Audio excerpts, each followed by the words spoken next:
मैं शिवलता आपका स्वागत करता हूं अपने YouTube चैनल एग्जाम सिटी में। उत्तर प्रदेश अधिनियम सेवा चयन आयोग द्वारा आपके पेट एग्जाम की डेट क्लियर कर दी गई, जो आपकी एग्जाम की डेट है 20 अगस्त 2021।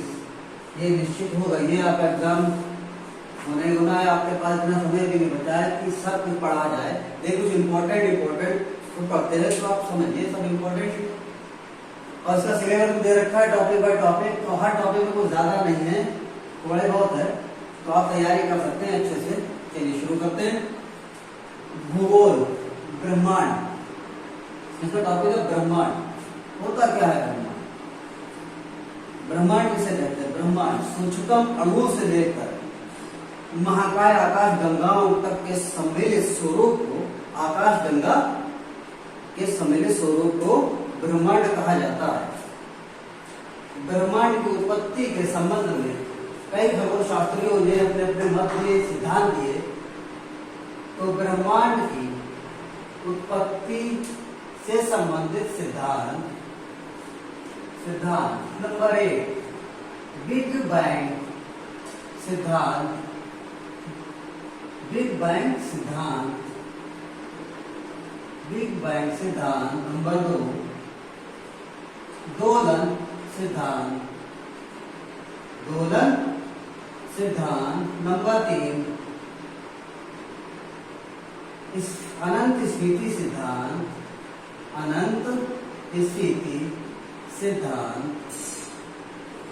सिद्धांत नंबर 4 स्थिर अवस्था सिद्धांत।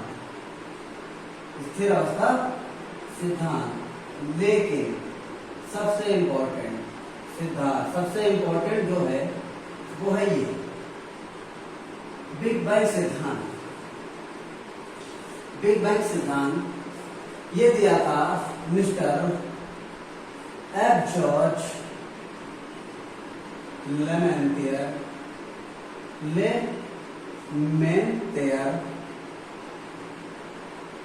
ये ब्राजील के ब्रुसेल्स एक छोटे से चर्च के पादरी थे जो खगोल शास्त्री भी थे। और दोलन सिद्धांत ये दिया था डॉक्टर एलन संडेजा ने। तीसरा अनंत स्थिति सिद्धांत ये दिया था डॉक्टर एलन गुथ ने। फिर आता है स्थिर अवस्था सिद्धांत। दो वैज्ञानिक थे जिनका नाम था थॉमस गोल्ड और हरमन बॉडी।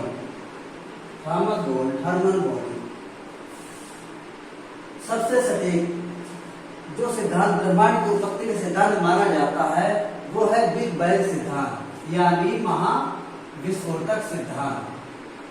इसे महाविस्फोटक सिद्धांत भी कहते हैं। एग्जाम में आता है महाविस्फोटक सिद्धांत किसने दिया था? तो आप क्या लिखेंगे? एफ जॉर्ज लेमेंटियर ने। बिग बैंग थ्योरी इसके अनुसार। और एग्जाम में आएगा दोलन सिद्धांत किसने दिया? आप डॉक्टर एलन संडेजा। फिर आता अनंत स्थिति सिद्धांत किसने दिया? Doctor Elon Guth. चौथा आता स्थिर अवस्था सिद्धांत किसने दिया? थॉमस गोल्ड और हरमन बॉडी। एग्जाम में इनका तो सिर्फ इतना ही आता है कि यह सिद्धांत किसने दिए। लेकिन बिग बैंग थ्योरी, महाविस्फोटक सिद्धांत, इससे 2-4 क्वेश्चन बनते हैं। पहला, बिग बैंग सिद्धांत किसने दिया? इसका दूसरा नाम क्या है? महाविस्फोटक सिद्धांत।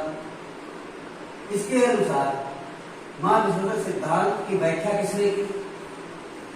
तो उनका नाम था जो सपोर्ट किया, उनका क्या नाम था? 1967 में खगोल शास्त्री थे जिनका नाम था रॉबर्ट वेगनर। इन्होंने व्याख्या की, सपोर्ट किया, कहा बिग बैंग थ्योरी, महाविस्फोटक सिद्धांत। मतलब क्या है महाविस्फोटक सिद्धांत? मतलब यह है कि ब्रह्मांड निर्माण होने से पूर्व एक छोटा सा बिंदु था, मटर के दाने के समान एक बिंदु था, जिसका आयतन बहुत ही अति सूक्ष्म, इसका घनत्व अनंत, ऊर्जा अनंत थी। ब्रह्मांड के निर्माण होने से पूर्व जिन जिन तत्वों से ब्रह्मांड का निर्माण हुआ वो एक छोटे से गोले में समाहित थे। एक विस्फोट हुआ, अचानक एक विस्फोट हुआ, जिसे महाविस्फोट कहते हैं, big bang theory, big bang सिद्धांत, महाविस्फोट का सिद्धांत कहते हैं। इसके अनुसार जब एक विस्फोट हुआ, उससे क्या हुआ, जिससे ब्रह्मांड बना, वो सारे तत्व बिखराव हुआ, तत्वों का बिखराव हुआ, इस तरह से बिखराव हुआ। और ये घटना लगभग हुई थी आज से 13.8 अरब वर्ष पूर्व। क्वेश्चन आता है, अगर आज से वर्तमान से विस्फोट सिद्धांत, महाविस्फोट घटना, ब्रह्मांड निर्माण उत्पत्ति आज से कितने वर्ष पूर्व हुई? 13.8 अरब वर्ष पूर्व। लेकिन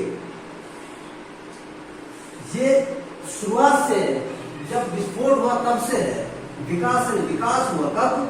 इसके लगभग आज से लगभग 4.5 अरब वर्ष पूर्व, वर्तमान से ये है।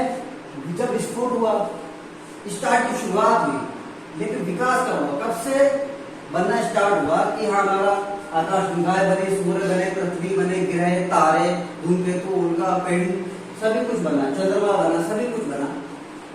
ये कब से बनना शुरू हुए? 4.5 अरब वर्ष पूर्व, आज से। ठीक है। दोलन सिद्धांत, डॉक्टर एलन सर्डेजा, इन्होंने क्या कहा? इन्होंने कहा कि जो ब्रह्मांड है वो इस तरह परतों में, आकाश गंगा जो है वो परतों में, उससे ब्रह्मांड का निर्माण वो आपस में टकराती है और ब्रह्मांड का निर्माण होता जा रहा है। लेकिन सबसे सटीक सही माना जाता है महाविस्फोटक सिद्धांत आज भी। तो इसके साक्ष्य के रूप में यह कहा जाता है कि आकाश गंगा जो एक दूसरे से दूर जा रही है, विस्तार हो रहा है, गंगा एक दूसरे से दूर जा रही है। तो सबसे सटीक क्या माना जाता है? महाविस्फोटक सिद्धांत। तो जब ये विस्फोट हुआ, 4.5 अरब वर्ष पूर्व से विकास होना शुरू हुआ, तो कई आकाश गंगाएं बनी। एक आकाश गंगा नहीं है, एक आकाश गंगा इतनी है जिससे में हम रहते हैं। हम, पृथ्वी हमारी है, 8 ग्रह है, छोटे ग्रह हैं, उपग्रह हैं, तारे हैं, सूर्य है, सभी कुछ है, धूमकेतु, उल्का पिंड, भूखंड, सभी कुछ है। तो एक आकाश गंगा ये है। इसी प्रकार 100 अरब आकाश गंगाएं हैं। 100 अरब आकाश, सोचिए कितना बड़ा ब्रह्मांड है। 100 अरब आकाश गंगाएं हैं, और उसमें से एक हमारी आकाश गंगा है, एक हमारी आकाश गंगा है।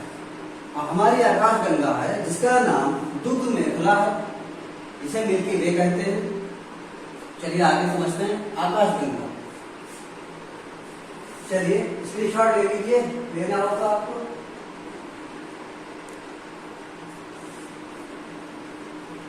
चलिए आकाश गंगा,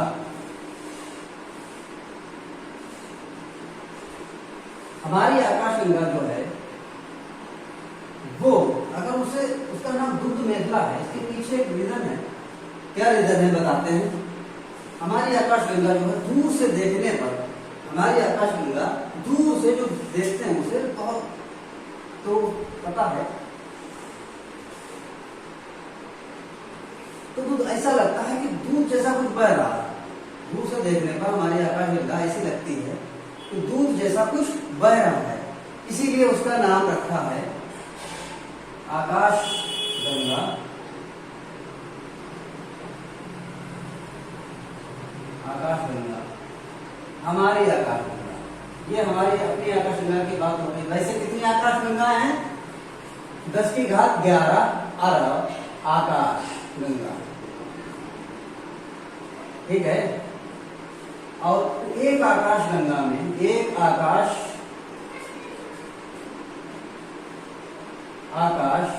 गंगा में लगभग 10 की घात 10 अरब तारे हैं। 10 की घात 10 अरब, 100 अरब तारे। एक आकाश गंगा में इतने तारे हैं, और 10 की घात 11 अरब आकाश गंगा है। तो कितने तारे हैं? गिर नहीं सकते। इतनी हमारी आकाशगंगा का क्या नाम है? इसे क्या कहते हैं? दुग्ध मेखला, दुग्ध मेखला या मिल्की वे। क्यों कहते हैं? दूर से देखने पर ऐसा लगता है हमारी आकाशगंगा जो है वो दूध जैसा कुछ बह रहा है, इसीलिए इसका नाम रखा मिल्की वे दुग्ध मेखला। और हमारी आकाशगंगा, ये एक इंपॉर्टेंट चीज बताते हैं, आकाशगंगा जो है उसकी 3 परतें हैं, उसकी 3 परतें हैं, ठीक है। तो पहली परत में जो है उसे क्या कहते हैं? Bunch, bunch. इसमें जो है क्या इंपॉर्टेंट है कि ब्लैक होल की घटना, ब्लैक होल घटना, ब्लैक होल घटना जो है वो इस पहली परत में होती है, एक नंबर ब्लैक होल की। और दूसरी परत जो है इसमें हमारा सौरमंडल है, सौरमंडल। अभी सौरमंडल पढ़ाएंगे आगे, उसमें बताएंगे सौरमंडल क्या है, क्या क्या पढ़ना है सौरमंडल में। तीसरी जो परत है इसमें क्या है? तारों का निर्माण, इसमें तारों का निर्माण होता है। अच्छा, ब्लैक होल घटना क्या होती है? ब्लैक होल घटना, यहां निर्माण हो रहा है तारों का। अब तारों का जहां अंत होगा उसे ही कहते हैं ब्लैक होल घटना। आप ये समझिए सीधे सीधे शब्दों में, ब्लैक होल घटना के तारों का अंत, अंत ब्लैक होल घटना कहलाती है, ऐसा नहीं, ठीक है। हमारे आकाशगंगा, आकाशगंगा का सौरमंडल, तारामंडल बताते हैं, तारामंडल, तारामंडल।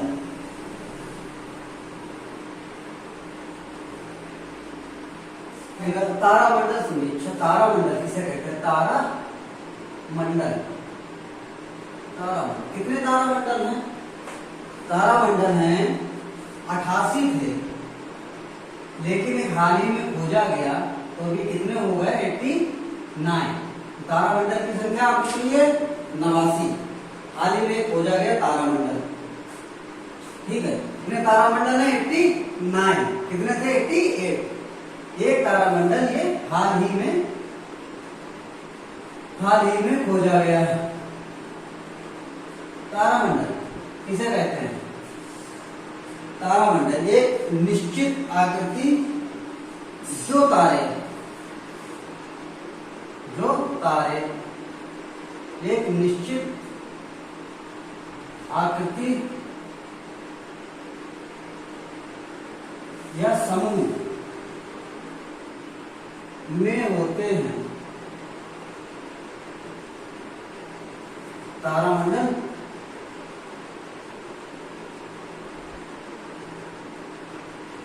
कहलाते हैं। तारामंडल, आप ये बताइए किस तारामंडल को फॉलो किया जाए जिससे हम ध्रुव तारे की तरफ पहुंच सकते हैं? किस तारामंडल को हम फॉलो करें और ध्रुव तारे पर पहुंच जाए? और उस तारामंडल की आकृति कैसी है ये भी बताइए। उस तारामंडल की आकृति कैसी है? ध्रुव तारे पर, ध्रुव तारा इधर पहुंचने के लिए हमें सप्तऋषि तारामंडल, सप्तऋषि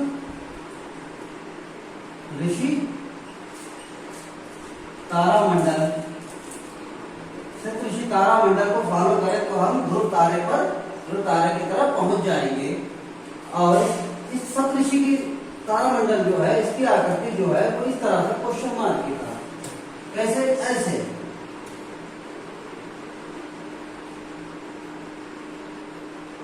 इस तरह से, इस तरह से। इसे सीधा अगर करें तो ये इस तरह से बनेगा, ठीक है, तारामंडल। चलिए आगे बढ़ते हैं। अच्छा, तारामंडल तो बताया, अब आपको एक चीज बताते हैं ब्रह्मांड के विषय में। ब्रह्मांड की हमें जानकारी जो मिली है, जानकारी वो सिर्फ 4% ही है, परसेंट है जिसकी हमें जानकारी है, ब्रह्मांड के तत्वों का ज्ञान जितना है, ज्ञान हमें वो सिर्फ 4% है। बाकी जो 96% है इसकी जानकारी ही नहीं हो पाई है अभी तक। ठीक है, जानकारी नहीं है, और इसे ही हम क्या कहते हैं, डार्क मैटर। इसे कहते हैं डार्क मैटर। क्वेश्चन कई बार आपने देखा होगा आता है, ब्रह्मांड में सबसे ज्यादा कौन सा तत्व पाया जाता है, तो क्या लिखता है, डार्क मैटर। तो ये वही डार्क मैटर, ये 96% में डार्क मैटर और डार्क एनर्जी,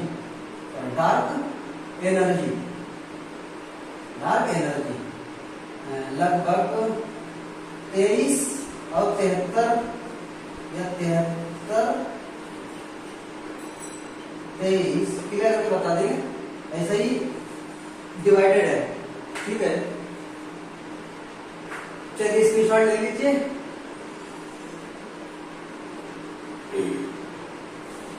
चलिए आगे बढ़ते हैं। सौर मंडल,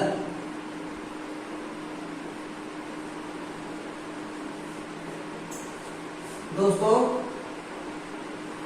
उत्तर प्रदेश दिव्य सेवा चयन आयोग द्वारा होने वाला पेड एग्जाम, जिसमें लगभग 23 से 24 लाख बच्चे एग्जाम देंगे, बैठेंगे एग्जाम में। तो आप ये समझिए कंपटीशन जो है वो काफी टफ होने वाला है। आप ये मत सोचिए कि सिलेबस दे दिया है तो ज्यादा नहीं है तो हम पढ़ लेंगे, कर लेंगे, ऐसा कुछ नहीं है आपको। लेकिन ये भी तो सोचना है कि 23 से 24 लाख बच्चे हैं, और जो एग्जाम होगा, एग्जाम के बाद तो आप 70,000 वैकेंसी के लिए कह रहे हैं। 70,000 ये जो वैकेंसी है एक साथ तो आएंगे नहीं। मान लीजिए 10,000 वैकेंसी आ गई, और इस 10,000 के लिए 15 गुना अगर बुला लिया तो कितने हो जाएंगे, 1.5 लाख। 15 एकम 15, ठीक है, 1.5 लाख। तो ये 1.5 लाख मेरिट में आने के लिए आपको भी तो नंबर 70 से प्लस ही लाने हैं, तो आपको मेहनत करना पड़ेगी, आपको मेहनत करना पड़ेगी। ठीक है बच्चा, उसका बच्चा 70 प्लस से आप लाएंगे तभी आप सोचेंगे कि हाँ हम भी एग्जाम में बैठेंगे। ठीक है, और दोस्तों अगर वीडियो हमारी पसंद आए तो उसे लाइक करें, सब्सक्राइब करें। ठीक है, हमारा सपोर्ट करें, हम आपके लिए मेहनत कर रहे हैं, आप थोड़ा हमें सपोर्ट करें। चलिए अच्छा आगे बढ़ते हैं। हम आपको एक दोहा सुनाते हैं। दोहा किसे कहते हैं, दोहा पता है? दोहा आपको सुना हुआ कि लालच बुरी बला है। तो कबीरदास जी कहते हैं कि माखी गुड़ में गड़ी रहे, पंख रहे लपटाए। माखी गुड़ में गड़ी रहे, पंख रहे लपटाए, हाथ मेल और सर में लालच बुरी बलाए। अर्थात कबीरदास जी कहते हैं एक मक्खी जो होती है वो गुड़ में चिपक जाती है, अपने पर उसमें चिपका लेती है, उसमें इतनी लीन हो जाती है खाने में कि पर हाथ मुंह अपना सब उसमें चिपका, उसमें लीन हो जाती है। फिर जो उड़ने की कोशिश करती है तो वो चिपक जाती है, उड़ नहीं पाती है। फिर उससे पछतावा होता है, बोले अरे ये मैंने क्या किया। वही इंसान, आजकल इंसान भी वही करता जा रहा है। संसार के सुखों में इतना लीन हो गया है कि वो अपने लक्ष्य से भटकता जा रहा है। मम्मी पापा कहते हैं बच्चा पढ़ाई करो, बच्चे को क्रिकेट खेलना है, फुटबॉल खेलना है, चोर सिपाही खेलना है, घूमना है, फिरना है। अगर आप पढ़ेंगे नहीं तो आगे कैसे पढ़ेंगे? कबीरदास जी लेके चलेगा, समझ रहे हैं आप? तो आप मेहनत करना, आपको पेट क्लियर करना है, वीडियो क्लियर करना है, RRB क्लियर करना है, वन रक्षक क्लियर करना है, ग्रुप डी क्लियर करना है। तो आपको मेहनत करना पड़ेगी, पढ़ना पड़ेगा। आप संसारी सुखों में लीन हो जाएंगे, पढ़ेगा और थोड़ी पढ़ेगा, आपको खुद पढ़ना पड़ेगा। तो दोस्तों आज से संसारी सुख लीजिए, मना नहीं करना है, लेना भी चाहिए, नहीं खेले कूदेंगे तब भी नुकसान है, शरीर फिट रहेगा खेलने कूदने से, तो खेलिए कूदिए लेकिन समय से। समय बहुत बर्बाद होता है, अगर आप समय को छोड़ देंगे, समय आपको नहीं छोड़ेगा। चलिए दोस्तों, हमारी वीडियो जरूर सब्सक्राइब करें, लाइक करें, शेयर करें अपने दोस्तों को।